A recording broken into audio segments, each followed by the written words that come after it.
Понякога света се чупи точно в твоя миг и пак стоиш.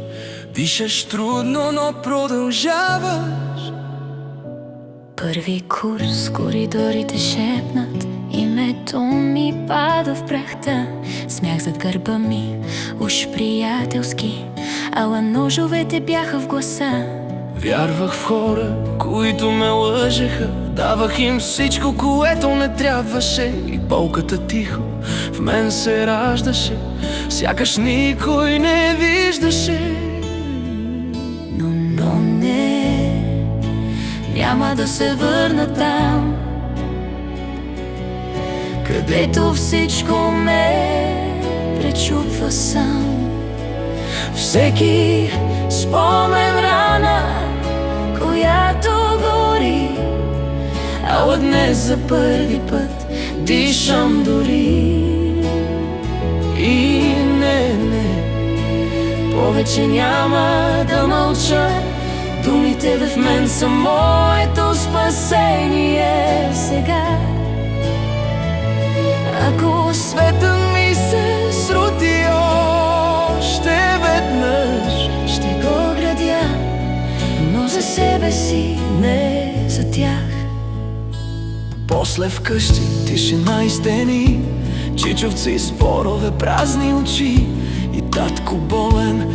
Помня как времето спря в онази последна нощ преди да си тръгне. Вратата хлопна без звук и аз се учех да дишам в един по-тъмен свят отпреди. Светът рухна без да остави дим. Но не, няма да се върна там, където всичко ме пречупва сам.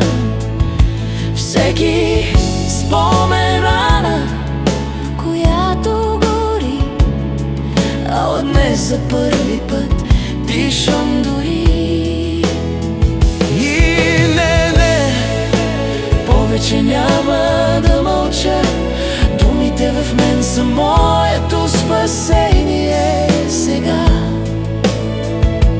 Ако света ми се срути още веднъж, ще го градя, но за себе си, не за тях. Уморен съм от хора, които ме прегръщат, докато ме използват. Уморен съм от усмивки, които падат по-бързо от обещания.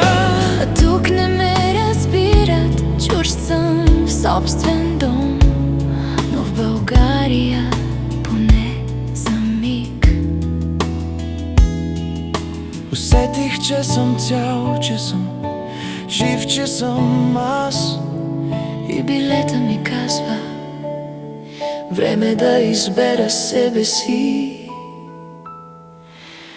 Не, няма да се върна там, където губя себе си всеки ден сам. И ако трябва, тръгвам без да се обърна. Моят път е мой, нека нощта ме прегърне. И не, повече няма да мълча. Думите ми днес са моя дом. В тъмнина ще се намеря, дори да съм сам, защото вече знам кой съм аз.